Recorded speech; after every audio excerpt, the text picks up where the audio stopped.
ಎಲ್ಲ ನನ್ನ ಪ್ರೀತಿ ಗಡಿಗರಿಗೂ ಪ್ರಸರ ಧನುಷ್ ಯೂಟ್ಯೂಬ್ ಚಾನಲ್ಗೆ ಸ್ವಾಗತ ಗಾಯ್ಸ್. ನಿನ್ನೆ ಡೆಲ್ಲಿಗೆ ಗಿಲ್ಲಿ ಹೊಡೆದಾಕೋರ ನಮ್ಮ RCB ಅವರು. ಸೊ ಲಿಟ್ರಲಿ ಗೈಸ್, ನಾನು ಅನ್ಕೊಂಡಿದ್ದೆ ಒಂದೊಳ್ಳೆ ಪಿಕ್ಚರು, ಒಂದೊಳ್ಳೆ ಮಜಾ ಇರುತ್ತೆ, ಒಂದು 3 to 4 hours ಅನ್ಕೊಂಡ್ರೆ ನಮ್ಮ RCB ಅವರು ಏನೋ ದೊಡ್ಡದಾಗಿ ಏನೋ ಈ ತಲೆ ಹೋಗುವಂಥ ವಿಚಾರಗಳಿದ್ದಾವೆ ಅಂತ ಹೇಳ್ಬಿಟ್ಟು ಬೇಗ ಮುಗಿಸ್ಬಿಟ್ಟು ಮನೆಗೆ ಹೋಗೋ ರೀತಿ ಅರ್ಧ ಗಂಟೆ ಮುಕ್ಕಾಲು ಗಂಟೆಗೆ ಮ್ಯಾಚ್ನ ಮುಗಿಸ್ಬಿಟ್ಟು ಕೇಳ್ಕತ್ತಮ್ ನಾಟಕ ಬಂದ ಅಂತ ಹೇಳ್ಬಿಟ್ಟು ಮುಚ್ಕೊಂಡು ಹೊಂಟೋದ್ರು ಎಲ್ಲನೂ. ಐ ಥಿಂಕ್ ಗೈಸ್ ಒಂದು ಕ್ರೆಡಿಟ್ಸ್ ಹೋಗ್ಬೇಕು, ಅನ್ಬಿಲೀವಬಲ್. ನಮ್ಮ ಸ್ವಿಂಗ್ ಕಿಂಗ್ ಈಸ್ ಬ್ಯಾಕ್. ಮೊದಲನೇ ಓವರಲ್ಲೇ ವಿಕೆಟ್ ತಗೊಳ್ತಾರೆ. ಗೈಸ್ ದಯವಿಟ್ಟು ಸಬ್ಸ್ಕ್ರೈಬ್ ಮಾಡ್ಕೊಳ್ಳಿ, ಲೈಕ್ ಮಾಡಿ. RCB ಗಿದ್ದಿರೋ ಖುಷಿಗೆ. ಅಂಡ್ ಆಕ್ಚುಲಿ ನೆನ್ನೆ ಬಿರುಗಾಳಿ ಬಂತು ಗೈಸ್. ಆ ಬಿರುಗಾಳಿ ತರನೇ ನಮ್ಮ ಬೌಲರ್ಸ್ಗಳೆಲ್ಲ ಬೆಂಕಿ ಪರ್ಫಾರ್ಮೆನ್ಸ್ ಗೈಸ್, ಟಾಪ್ ಮ್ಯಾಚ್ ಅಂತ ಹೇಳ್ಬೋದು. ಹ್ಯಾಸಲ್ವುಡ್ ಮತ್ತೆ ಭುವಿ ಮಾತ್ರ next level. I think Hazlewood ಮತ್ತೆ ನಂಗೆ ಭುವನೇಶ್ವರ್ ಕುಮಾರ್ ಹೆಂಗ್ ಅನಿಸ್ತಾರೆ ಗೊತ್ತಾ, Virat Kohli AB de Villiers ಅಂತ ಅನಿಸ್ತಾರೆ ಕಾಂಬೋ. ಈಗ ಬ್ಯಾಟಿಂಗ್ ಅಲ್ಲಿ ಹೆಂಗೆ Virat Kohli AB de Villiers, bowling ಅಲ್ಲಿ ಹಂಗೆ ಭುವನೇಶ್ವರ್ ಕುಮಾರ್ ಮತ್ತೆ ಹ್ಯಾಸಲ್ವುಡ್. ಏನ್ ಗುರು ಆ ಲೈನು ಲೆಂತ್. ನಮ್ ಸ್ವಿಂಗ್ ಕಿಂಗ್ ಅಂತೂ ಕೇಳಲೇಬೇಡಿ ಪಾಪ. 18 years ಡೆಬ್ಯೂ ಮಾಡಿದ್ರು, ಅಂಡರ್-19 ಹುಡುಗ ಪಾಪ. ಆ ಹುಡುಗ ಅಂತೂ ಪಾಪ ಅದ್ ಏನ್ ಅನ್ಕೊಂಡಿರ್ತಾನೆ, ಎಂತ ಬಾಲ್ ಹಿಂಗ್ ಬಂದು ಹಿಂಗ್ ಹೋಗಿ ಹಿಂಗ್ ಒಳಗಡೆ ವಿಕೆಟ್ ಕೊಡಿತ್ತು ಪಾಪ. ಆಕ್ಚುಲಿ ಒಂದು 10-20 ರನ್ ಹೊಡ್ಕೊಂಡು ಬಿಟ್ಟಿದ್ರೆ ಪಾಪ ಆಗಿರೋದು. ಡೆಬ್ಯೂ ಮ್ಯಾಚ್ ನೆಕ್ಸ್ಟ್ ಇಂದ ಚಾನ್ಸಸ್ ಸಿಗಲ್ಲ ಬಿಡಿ, ಕಷ್ಟ ಇದೆ ಬಿಡಿ, ಅಷ್ಟೇ ಮುಗೀತು. ಇನ್ನೇನಿದ್ರೆ ನೆಕ್ಸ್ಟ್ ಮೇ ಬಿ ಅಭಿಷೇಕ್ ಪುರಲ್ ವಾಪಸ್ ಬರ್ತಾರೆ. ಅಭಿಷೇಕ್ ಪುರಲ್ ಮತ್ತೆ KL ರಾಹುಲ್ ಓಪನಿಂಗ್ ಮಾಡ್ತಾರೆ. ಡೆಲ್ಲಿ ಅವ್ರು ಯಾಕೆ ಅಭಿಷೇಕ್ ಪುರಲ್ ಒಳಗಡೆ ಇಟ್ಕೊಂಡು ಯಾರ್ಯಾರೋ ಟ್ರೈ ಮಾಡ್ತಾರಲ್ಲ. ಆಮೇಲೆ ಅಶುತೋಷ್ ಶರ್ಮಾ ಹಾಕೊಂಡಿಲ್ಲ. ಅಶುತೋಷ್ ಶರ್ಮಾ ಏನ್ ಮಾಡಿದ್ರೆ ಅರ್ಥ ಆಗ್ತಲ್ಲ. ಒಳ್ಳೆ ಫಾರ್ಮ್ ಅಲ್ಲಿ ಇರೋ ವ್ಯಕ್ತಿಗಳನ್ನ ನೀವು ಆಚೆ ಕುಣಿಸಿ ಬೇರೆಯವ್ರನ್ನ ಟ್ರೈ ಮಾಡ್ತಾರೆ. ಐ ಥಿಂಕ್ ಕೋಚಿಂಗ್ ಸ್ವಲ್ಪ ತಲೆ ಉಪಯೋಗಿಸ್ಬೇಕು. ಕೋಚ್ ಯಾಕೋ ಸ್ವಲ್ಪ ಬೇರೆ ತರನೇ ಯೋಚನೆ ಮಾಡಕ್ ಹೋಗ್ತಾರೆ. ಲಾಸ್ಟ್ ಇಯರ್ ಸಖತ್ತಾಗಿ ಮಾಡಿದ್ರೆ ಆಕ್ಚುಲಿ ಹೇಳ್ಬೇಕು ಅಂತಂದ್ರೆ, ಬಟ್ ಈ ಇಯರ್ ಅಂತೂ ಕಂಪ್ಲೀಟ್ಲಿ ಲೈಕ್ ಡಿಫ್ರೆಂಟ್ ಆಗಿ ಟ್ರೈ ಮಾಡಕ್ ಹೋಗ್ತಾ ಇದ್ದಾರೆ. ಒಳ್ಳೆ ಟೀಮು, ಡಿಸಾಸ್ಟರ್ ಆಕ್ಚುಲಿ ಹೇಳ್ಬೇಕು ಅಂದ್ರೆ ಡೆಲ್ಲಿ ಕಡೆ. ಯಾಕಂದ್ರೆ ಹೈಯೆಸ್ಟ್ ರನ್ ಚೇಸ್ ಮಾಡ್ಕೊಂಡಿರೋದು, ಇನ್ನೊಂದು ಕಡೆ ಬಂದ್ಬಿಟ್ಟು ಲೈಕ್ ಲೋಯೆಸ್ಟ್ ರನ್ ಡಿಫೆಂಡ್ ಮಾಡ್ಕೊಂಡಿರೋದು. ಬಟ್ ಎನಿವೇಸ್ ಗೈಸ್, ನಮ್ಮ ಕಿಂಗ್ ಕೊಹ್ಲಿ ಅವರಿಂದ 2 6 ಬಂತು. ಅವರ ಹೋಮ್ ಗ್ರೌಂಡ್ ಅಲ್ಲಿ 6 ನ ಹೊಡೆದು ಮ್ಯಾಚ್ ನ ವಿನ್ ಮಾಡಿಸ್ತಾರೆ. ಇನ್ನೊಂದು ಬೇಜಾರು ಏನಂತಂದ್ರೆ, ನಮ್ಮ 49 ಏನಿದೆಯಲ್ಲ ಅದು ಲೋಯೆಸ್ಟ್ ಸ್ಕೋರ್ನ, ಅನಿಷ್ಟ ಸ್ಕೋರ್ನ ನಾವು ಬ್ರೇಕ್ ಮಾಡಕ್ಕೆ ಅಂತ ಹೊರಟಿದ್ವಿ. ಇವ್ರ ಯಾರಪ್ಪ ಪುರಾನ್ ಅಲ್ಲ, ಸೊ ಅವರೇ ಹಾಳು ಮಾಡಿ ಹಾಕ್ಬಿಟ್ರು. ಅವ್ರ ವಿಕೆಟ್ ತಗೊಂಡ್ಬಿಟ್ಟಿದ್ದಾರೆ. ಅಭಿಷೇಕ್ ಪುರಾಲ್ ಒಂದು ವಿಕೆಟ್ ತಗೊಂಡಿದ್ರೆ ಆಗೋಗ್ತಿತ್ತು. ಅಭಿಷೇಕ್ ಪುರಾಲ್ ಇಂಪ್ಯಾಕ್ಟ್ ಬಂದ್ಬಿಟ್ಟು ಆಕ್ಚುಲಿ 30 ರನ್ ಸ್ಕೋರ್ ಮಾಡ್ತಾರೆ. ಆಲ್ಮೋಸ್ಟ್ ಡೆಲ್ಲಿ ಟೀಮ್ ಸ್ಕೋರ್ ಬಂದ್ಬಿಟ್ಟು 47 ಆಗಿತ್ತು, 45 ಆಗಿತ್ತು ಸಾರಿ. ಆಮೇಲೆ ಅಭಿಷೇಕ್ ಪುರಾಲ್ ಬಂದ್ಬಿಟ್ಟು ಎಕ್ಸಾಕ್ಟ್ಲಿ 30 ರನ್ಸ್ ಅವರೇ ಸ್ಕೋರ್ ಮಾಡ್ಬಿಡ್ತಾರೆ. ಸೊ ಅಲ್ಲಿ ನಮ್ಗೆ ಸ್ವಲ್ಪ ಎಫೆಕ್ಟ್ ಆಗೋದು. ಇಲ್ಲಿ ಆಕ್ಚುಲಿ ನೆನ್ನೆ ಕಾಸ್ಟ್ಲಿ ಆಗಿದ್ದು ರಮರೇಶ ಫೋರ್ಡೆ. ಸೊ ಅವರೇ 6-4 ಜಾಸ್ತಿ ಓಡಿಸ್ಕೊಂಡಿದ್ದು. ಅದಾಗ್ಬಿಟ್ರೆ ಇನ್ಯಾರು ಸುಯೇಶ್ ಶರ್ಮಾ ಸ್ವಲ್ಪ ಒಂಚೂರು ಹೊಡ್ಸ್ಕೊಂಡ್ರು ಅಷ್ಟೇ. ಇನ್ನೆಲ್ಲ ನಾರ್ಮಲ್ ಆಗಿ ಆಡ್ಕೊಂಡ್ರು. ನಮ್ಮ ಕೃಣಾಲ್ ಪಾಂಡೆನೂ ಕೂಡ ಸಖತ್ತಾಗಿ ಬೌನ್ಸ್ ಎಲ್ಲ ಮಾಡಿ ಚಿತ್ರಾನ್ನ ಮಾಡಿ ಹಾಕಿದ್ರು. ಸೊ ನೆನ್ನೆ actually player of the match ಬಂದು ಹ್ಯಾಸಲ್ವುಡ್ಗೆ ಬಂದಿರೋದು. ಸೊ ಕರೆಕ್ಟ್ ಆಗಿ ಕೊಟ್ಟಿದ್ದಾರೆ. ನನ್ನ ಪ್ರಕಾರ ಭುವಿಗೂ ಕೊಡ್ಬೇಕಿತ್ತು, ಅಂದ್ರೆ ಶೇರ್ ಮಾಡ್ಬೋದಾಗಿತ್ತು. ಇಬ್ರು ಕೊಡುವಂಗಿದ್ರೆ ಚೆನ್ನಾಗಿರ್ತಿತ್ತೇನೋ. ಯಾಕಂದ್ರೆ ಲಾಸ್ಟ್ ಟೈಮ್ ಅಷ್ಟೇ ಹ್ಯಾಸಲ್ವುಡ್ಗೆ ಬಂತು, ಅಂಡ್ ಈ ಟೈಮು ಇವ್ರಿಗೆ ಬಂದಿದೆ. But anyways guys, Bhuvneshwar Kumar start ಮಾಡಿದ್ದು ಮಾತ್ರ ಐ ಥಿಂಕ್ ಅನ್ಬಿಲೀವಬಲ್ ಡೆಲಿವರಿ ಅಂತ ಸ್ಟಾರ್ಟ್ ಮಾಡ್ತಾರೆ. 2ನೇ ಬಾಲಲ್ಲಿ ವಿಕೆಟ್ ಬೀಳುತ್ತೆ. ಅಂಡ್ ಅದಾಗಿದ ತಕ್ಷಣ ಇಮಿಡಿಯೇಟ್ ಆಗಿ ಯಾರು ಕೂಡ ಅವ್ರ ಹತ್ರ ನಿಂತ್ಕೊಳ್ಳೋಕೆ ಆಗಲ್ಲ. ಐ ಮೀನ್ ಇಮಿಡಿಯೇಟ್ ಆಗಿ ವಿಕೆಟ್ ಬೀಳುತ್ತೆ. ನೆಕ್ಸ್ಟ್ 2ನೇ ಓವರಲ್ಲಿ 2 ವಿಕೆಟ್ ಹ್ಯಾಟ್ರಿಕ್ ಅಲ್ಲಿ ಇಡ್ತಾರೆ ಹ್ಯಾಸಲ್ವುಡ್ ಅವರು. ಅದಾಗಿದ ತಕ್ಷಣ ಇಮಿಡಿಯೇಟ್ ಆಗಿ 3ನೇ ಓವರ್ ಬರ್ತಾರೆ. 3ನೇ ಓವರಲ್ಲಿ ಭುವನೇಶ್ವರ್ ಕುಮಾರ್ ಮತ್ತೆ ವಿಕೆಟ್ ತಗೊಂತಾರೆ. ಎಲ್ಲಾರನ್ನೂ ಆಚೆ ಕಳಿಸಿ ಪವರ್ ಪ್ಲೇ ಅಲ್ಲಿ 6 ವಿಕೆಟ್ ತಗೊಂಡ್ಬಿಡ್ತಾರೆ. ಆಕ್ಚುಲಿ ಟಾಸ್ ಗೆದ್ದಿದ ತಕ್ಷಣ ಬೌಲಿಂಗ್ ಆಯ್ಕೆ ಮಾಡ್ಕೊಂಡಿದ್ದು ಒಂದ್ ರೀತಿ ಒಳ್ಳೇದೇ. ಇನ್ನೊಂದ್ ರೀತಿ ಏನಂತಂದ್ರೆ, ಫಸ್ಟ್ ಬ್ಯಾಟಿಂಗ್ ಇದ್ದಿದ್ರೆ ಮಜಾ ಇರ್ತಿತ್ತು. ನಮ್ಮ ಕೊಹ್ಲಿ 100 ಹೊಡಿತಿದ್ರೆ ನಾವು ನೋಡ್ಬೋದಿತ್ತು. ಒಂದು 210 220 ಒಳ್ಳೆ ಟಾರ್ಗೆಟ್ ಸೆಟ್ ಮಾಡಿ ಒಂದೊಳ್ಳೆ ಲೈಕ್ ಚಿತ್ರಾನ್ನ ಇರೋ ತರ ಅಂತ ಅಂದ್ಕೊಂಡಿದ್ವಿ. ಬಟ್ ನಮ್ಮ ಹುಡುಗರು RCB ಬೌಲರ್ಸ್ಗಳು ಮಾಡಿದ್ದೆ ಉಲ್ಟಾ. 75ಕ್ಕೆ ಎಲ್ಲಾರನ್ನೂ ಕೇಳ್ಕತ್ತಮ್ ನಾಟಕ ಬಂದು ಮುಗಿಸ್ಬಿಡ್ತಾರೆ. ಸೊ ಇದಾದ್ಮೇಲೆ ನಮ್ಮ ಬರ್ತಾರೆ ಯಾರೋ ಬೆಂಕಿ. ಇಲ್ಲಿ ಈ ಕಡೆ ಜಕಾಬು, ಈ ಕಡೆ ವಿರಾಟ್ ಕೊಹ್ಲಿ ಬಂದು. ಸೊ ಜಕಾಬು ಒಂದು ರೇಂಜ್ಗೆ ಆಡ್ತಾರೆ, ವಿರಾಟ್ ಕೊಹ್ಲಿ ನಿಧಾನ ಕಾಡ್ಕೊಂತಿದ್ರು. ಇಲ್ಲಿ ಬರ್ತಾರೆ, ಯಾರು ಬರ್ತಾರೆ ಹೇಳ್ರಿ, ಡಿಡಿಪಿನೂ ಹೊಡೆದು ಮುಗಿಸಿ ಅನ್ಬಿಲೀವಬಲ್ ಫಾರ್ಮ್ ಅಲ್ಲಿ ಇದಾರಪ್ಪ ನಮ್ಮ DDP ಮಾತ್ರ. ಆಕ್ಚುಲಿ ಹೇಳ್ಬೇಕು ಅಂದ್ರೆ ಆಲ್ಮೋಸ್ಟ್ ಜಕಾಬ್ ಬೆತ್ತಲ್ಲೂ ಫಾರ್ಮ್ ಅಲ್ಲಿ ಕಾಣಿಸ್ಕೊಂಡ್ರು. ಒಂದಷ್ಟು ಚಾರ್ಕ್ ಮುಡಿಸಿದ್ದಾರೆ. ಹೋಪ್ ದಟ್ ಕನ್ಸಿಸ್ಟೆನ್ಸಿಯಿಂದ ರನ್ ಸ್ಕೋರ್ ಮಾಡಬೇಕು. ನೋಡಿದ್ರೆ ಫಿಲ್ ಸಾಲ್ಟ್ ಅವ್ರು ಇನ್ನೂ ಎಷ್ಟು ದಿನ ಅವರು ಇಂಜುರಿಯಾಗಿ ಉಳ್ಕೊಳ್ತಾರೆ, ಬರ್ತಾರೋ ಬರಲ್ವಾ ಅಂತ ಒಂದು ಕ್ವಶನ್ ಮಾರ್ಕ್ ಮಾಡಿದೆ. ಬಟ್ ಇವಾಗ ಸೇಫರ್ ಸೈಡ್ ಇರೋದ್ರಿಂದ ಐ ಥಿಂಕ್ ರಮರಾಜ ಫಾಡ್ಗೆ ನೆನ್ನೆ ಆಕ್ಚುಲಿ ತುಂಬಾ ಜನ ಕೇಳ್ತಿದ್ದು ಯಾಕೆ ಬೌಲಿಂಗ್ ಕೊಟ್ಟರು ಅಂತ.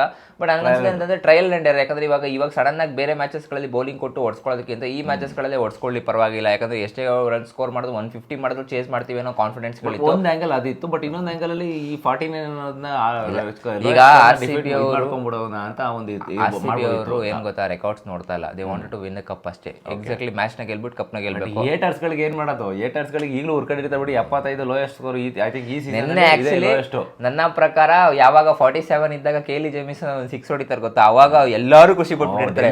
ಧೋನಿ 6 ಹೊಡಿತಾರೆ ಗೊತ್ತಾ 2011 ವರ್ಲ್ಡ್ ಕಪ್ ನಲ್ಲಿ. ಆ ತರ ಡೆಲ್ಲಿ ಫುಲ್ ಫ್ಲಾಗ್ ಎಲ್ಲ ಅವಾಗ ಒಂದೇ ಸಿಕ್ಕಿಗೆ ಬ್ರೇಕ್ ಆಯ್ತು ಅನ್ನೋ ಹತ್ರ ಇದಾಯ್ತು ಆಕ್ಚುಲಿ ಅವ್ರಿಗೆ. ಲಿಟ್ರಲಿ ಗೈಸ್, ನೆನ್ನೆ RCB ಗೆದ್ದಿದ್ದು ನನಗಂತೂ ಖುಷಿ ಆಯ್ತು.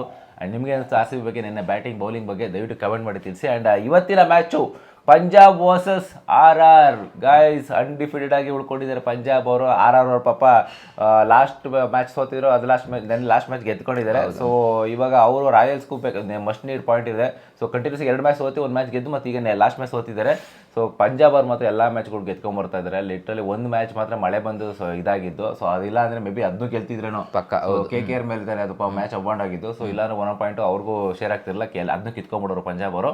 ಇವತ್ತಿನ ಮ್ಯಾಚು ಪಂಜಾಬ್ ವರ್ಸಸ್ ನಮ್ಮ ರಾಜಸ್ಥಾನ್ ರಾಯಲ್ಸ್, ಇದು ನಡೀತಾ ಇದ್ದು PCA ನ್ಯೂ ಸ್ಟೇಡಿಯಂ ಅಲ್ಲಿ ನಡೀತಾ ಇದೆ. ಸೊ ಇವತ್ತಿನ ಮ್ಯಾಚಲ್ಲಿ ನನ್ನ ಪ್ರಕಾರ ಪ್ಲೇಯಿಂಗ್ ಲೆವೆಲ್ ಏನು ಚೇಂಜಸ್ ಮಾಡ್ತಾ ಇಲ್ಲ, same as it is playing level Punjab ಅವ್ರದ್ದು ಹಂಗೆ ಇರುತ್ತೆ, ರಾಜಸ್ಥಾನ್ ಸೇಮ್ ಇರುತ್ತೆ, ಏನು ಚೇಂಜಸ್ ಮಾಡಲ್ಲ ಗೈಸ್. ಹೇಳ ಈಗ ರಾಜಸ್ಥಾನ್ ರಾಯಲ್ಸ್ ಅವರು ಲೈಕ್ SRH ಮೇಲೆ ಸೋತ್ಕೊಂಡು ಬರ್ತಾ ಇರೋದು, ಅಂಡ್ ಈ ಕಡೆ ಪಂಜಾಬ್ ಅವರು ಎಲ್ಲಾ ಮ್ಯಾಚ್ ಎತ್ಕೊಂಡ್ ಬರ್ತಾ ಇದ್ದಾರೆ. ಅವ್ರಿಗೆ ಅನ್ಡಿಫಿಟೆಡ್ 264 ಚೇಸ್ ಮಾಡೋಂಥದ್ದು.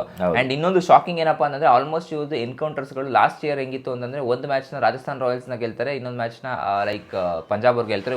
ಎರಡು ಕೂಡ ಡಿಫೆಂಡ್ ಮಾಡ್ತಾನೆ ಗೆಲ್ಲೋದು ಆಕ್ಚುಲಿ.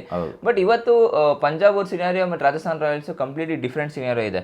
ಅಂದ್ರೆ ಇಬ್ಬರು ಸ್ಟ್ರಾಂಗೆಸ್ಟ್ ಟೀಮ್ ಹೇಳ್ಬೇಕು ಅಂತಂದ್ರೆ. ಬಟ್ ಇಲ್ಲಿ ಟಾಪ್ 3, ಅಲ್ಲಿ ಟಾಪ್ 8 ವರ್ಗೂ ಆಡ್ತಾರೆ ಆಕ್ಚುಲಿ ಹೇಳ್ಬೇಕು ಅಂತಂದ್ರೆ. ಟಾಪ್ 3 ಅಂತ ಏನು ನಂಬಿಕೆ ಇಲ್ಲ ಅವ್ರಿಗೆ. ಟಾಪ್ ಪ್ರಿಯಾಂಶಾರ್ಯ ಮತ್ತೆ Prabhsimran Singh actually underrated ಡಿಯೋ ಆಕ್ಚುಲಿ ಹೇಳ್ತಾ ಇದ್ದೀನಿ. ಇಂಟರ್ನ್ಯಾಷನಲ್ ಹಾಕತ್ತಾ ಇಲ್ಲ ಅಂತ ನನ್ಗೆ ಅದೇ ಶಾಕ್ ಆಗ್ತಾ ಇದೆ ಆಕ್ಚುಲಿ. 3 ಇಯರ್ಸ್ ಕ್ಲಿಕ್ ಆನ್ ಆಗ್ತಾ ಇದ್ರು ಪ್ರಭ್ರಾನ್ ಸಿಂಗ್. ಎಸ್ಪೆಷಲಿ ಪ್ರಭ್ರಾನ್ ಸಿಂಗ್ ಅಂತೂ ಆ ಮನುಷ್ಯ ಒಳ್ಳೆ ವಾಮನ ಮೂರ್ತಿ ಚಿಕ್ಕದಾದ್ರು ಕೀರ್ತಿ ದೊಡ್ಡದು ಅಂತ ಹೆಂಗೆಲ್ಲ ಶಾಟ್ ಒಳ್ಳೆ ಬ್ರೆಂಡ ಮೆಕಲಂ ತರ ಶಾಟ್ ಹೊಡಿತಾರೆ. ಬಂದಂಗೆ ಮುಂದೆ ಬಂದು ಶಾಟ್ ಹೊಡಿತಾರೆ. ನನ್ನ ಪ್ರಕಾರ height weight secondary, but technique ಹೌದು. ರಿಂಕು ಸಿಂಗ್ ಅಷ್ಟೇ ನೋಡಿ, Rinku Singh same as it is Prabhsimran Singh ತರನೇ ಹೈಟ್ ಇರೋದು, ಯಾವ ತರ ಶಾಟ್ಸ್ ಗಳನ್ನ ಕ್ಲಿಯರ್ ಮಾಡ್ತಾರೆ. ಹ್ಯಾಟ್ರಿಕ್ ಸೂರ್ಯವಂಶಿ ಹೌದು ಹೆಂಗೆ ಯಪ್ಪ ಭಯಂಕರ ಅವರು ಆಕ್ಚುಲಿ ಮಾತ್ರ ಶಾಟ್ಸ್ ಗಳು ಹೊಡಿತಾರೆ ಎಲ್ಲರೂ ಕೂಡ ಹೇಳ್ಬೇಕು ಅಂದ್ರೆ. ಐ ಥಿಂಕ್ T20 ಕ್ರಿಕೆಟ್ ಅಲ್ಲಿ ಐ ಥಿಂಕ್ ಎಲ್ಲ ಯಾರನ್ನ ಆಡಿಸ್ಬೇಕು ಅಂತಾನೆ ಕನ್ಫ್ಯೂಷನ್ಸ್ ಆಗ್ಬಿಡ್ತಾರೆ.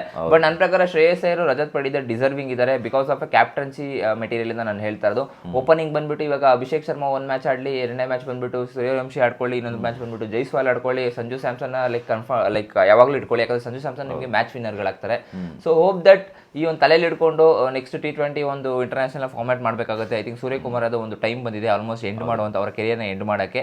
IPL ಆಡ್ಲಿ, ನಾಟ್ ಇಂಟರ್ನ್ಯಾಷನಲ್ ಬೇಡ. ಇನ್ನು ಇವರಿಬ್ರು ಮಧ್ಯೆ ಹೆಡ್ ಟು ಹೆಡ್ ರೆಕಾರ್ಡ್ ನೋಡಿದ್ರೆ ಪಂಜಾಬ್ ವರ್ಸಸ್ RR ಇಲ್ಲಿ ತನಕ IPL 30 ಮ್ಯಾಚ್ಗಳನ್ನ ಆಡಿದ್ರೆ ಅದರಲ್ಲಿ ಪಂಜಾಬ್ 13 ಮ್ಯಾಚ್ ಗೆದ್ಕೊಂಡಿರೋದು, RR 17 ಮ್ಯಾಚ್. ಅದು ಸ್ಟಾರ್ಟಿಂಗ್ ಒಂದು 7-8-10 ವರ್ಷ ತನಕ 2000 ಇಲ್ಲ. ಲಾಸ್ಟ್ ಇಯರ್ ನಾನು ಹೇಳ್ತಾ ಇಲ್ವಾ, ರಾಜಸ್ಥಾನ್ ರಾಯಲ್ಸ್ ಆಕ್ಚುಲಿ ಈಗ ಪಂಜಾಬ್ ಮೇಲೆ ಮ್ಯಾಚ್ ಆಡಿದಾಗ 1 ಮ್ಯಾಚ್ ಇವರು 1 ಮ್ಯಾಚ್ ಅವರು ಈಕ್ವಲ್ ಶೇರ್ ಆಗಿದೆ. So it's tough fight. ನಾನು ಹೇಳ್ತಾ ಇರೋದು ಗೈಸ್, ಟಫ್ ಫೈಟ್ ಇರುತ್ತೆ, ಇಲ್ಲ ಅಂತ ಹೇಳ್ತಾ ಇಲ್ಲ.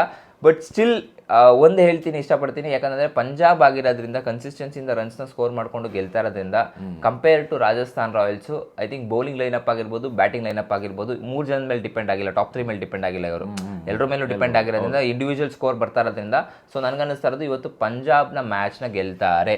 ಕ್ಲೋಸ್ ಕಾಲ್ ಇರುತ್ತೆ, ತುಂಬಾ ಕ್ಲೋಸ್ ಆಗಿರುತ್ತೆ ಇವತ್ತು ಮ್ಯಾಚ್ ಅಂತೂ. ಹೈಲೈಟ್ ಆಗಿ 100% ಟಫ್ ಫೈಟ್ ಇರುತ್ತೆ. ಸೊ ತುಂಬಾ ಕ್ಲೋಸ್ ಕಾಲ್ ಇರುತ್ತೆ. ಸೊ ಲೆಟ್ಸ್ ಇದ್ದಾರೆ, ಯಾಕಂದ್ರೆ ಈ ವೀಕ್ ರಿವೆಂಜ್ ವೀಕ್ ಅಂತ ಅನ್ಕೊಂಡೆ, ಯಾಕಂದ್ರೆ next match Mumbai CSK match ಇದೆ. ಸಕದಾಗ ಬರೀತಾವ್ರಪ್ಪ, ಎಲ್ಲ ನೀಟಾಗಿ ಒಳ್ಳೆ ಮಜಾ ಬರಬೇಕು, ಕ್ಯೂರಿಯಾಸಿಟಿ ಇರಬೇಕು ಅಂತ ಬರೀತಾ ಇದ್ದಾರೆ. ಚೆನ್ನಾಗೈತೆ ಆಕ್ಚುಲಿ, ಹಿಂಗೆ ಇರ್ಬೇಕು ಮ್ಯಾಚ್ ನೋಡೋದಕ್ಕೆ. ಅಂಡ್ ಆಕ್ಚುಲಿ ಇವ್ರಿಬ್ರು ಮತ್ತೆ ಹೈಯೆಸ್ಟ್ ಸ್ಕೋರ್ ನೋಡೋಂಗಿದ್ರೆ 226 ಹೈಯೆಸ್ಟ್ ಸ್ಕೋರ್, ಅದು RR ಹೊಡೆದಿರೋದು. ಅಂಡ್ ಲೋಯೆಸ್ಟ್ ಸ್ಕೋರ್ ಬಂದು 112, ಅದು RR ಹೊಡೆದಿರೋದು. So head to head records ಎಲ್ಲ ಏನೋ ಅನ್ಸಲ್ಲ, ಬಟ್ ಸ್ಟಿಲ್ ಇನ್ಫಾರ್ಮೇಷನ್ ಇರಲಿ ಅಂತ ಹೇಳ್ತಾ ಇರೋದು. ಬಟ್ ಇವತ್ತಿನ ಮ್ಯಾಚು ನಾವು ಹೇಳ್ದಂಗೆ ಪಂಜಾಬ್ ಅವರು ವಿನ್ ಆಗ್ತಾರೆ. ನೋ ಪ್ಲೇಯಿಂಗ್ನಲ್ಲಿ ಏನು ಚೇಂಜಸ್ ಮಾಡ್ತಾಯಿಲ್ಲ, ಆಸ್ ಇಟ್ ಈಸ್ ಅದೇ ಪ್ಲೇಯಿಂಗ್ನಲ್ಲಿ ಇರುತ್ತೆ. ಆ್ಯಂಡ್ ಸ್ಕೋರ್ ಎಷ್ಟು ಆಗ್ಬೋದು ಅಂತಂದರೆ ಮೇ ಬಿ ನನ್ನ ಪ್ರಕಾರ PCA ಸ್ಟೇಡಿಯಮಲ್ಲಿ ಅಂತಂದರೆ ಅರೌಂಡ್ 220-230 ತನಕ ಸ್ಕೋರ್ ಬರ್ಬೋದು. ಸೊ ಪಿಚ್ ಅದು, ಸೊ ಮೇ ಬಿ ಅಷ್ಟಾಗುತ್ತೆ. Power player maybe around ಒಂದು 70. ಸೊ ಅಷ್ಟು ಪ್ರಿಡಿಕ್ಟ್ ಮಾಡ್ತೀವಿ. ನಿಮಗೆ ಅನಿಸ್ತು ಗೈಸ್? ಸೊ ನೀವು ಕಮೆಂಟ್ ಮಾಡಿ ತಿಳಿಸಿ, ನಿಮ್ಮ ಪ್ರಕಾರ ಯಾರು ವಿನ್ ಆಗ್ತಾರೆ ಆ್ಯಂಡ್ ಎಷ್ಟು ಸ್ಕೋರ್ ಆಗ್ಬೋದು, ಯಾರು ಎಷ್ಟು ವಿಕೆಟ್ ತೊಗೋತಾರೆ, ನೀವು ಕಮೆಂಟ್ ಮಾಡಿ ತಿಳಿಸೋದು ಮಾಡಿ ಅಂತ ಹೇಳ್ತಾ ಇವನ್ನ ಎಂಡ್ ಮಾಡ್ತಾ ಇದ್ದೀನಿ. ಸಿಗೋಣ ಮುಂದಿನ ಬಿಡೋದಿಲ್ಲ. ಅಲ್ಲಿ ತನಕ ಬಾಯ್.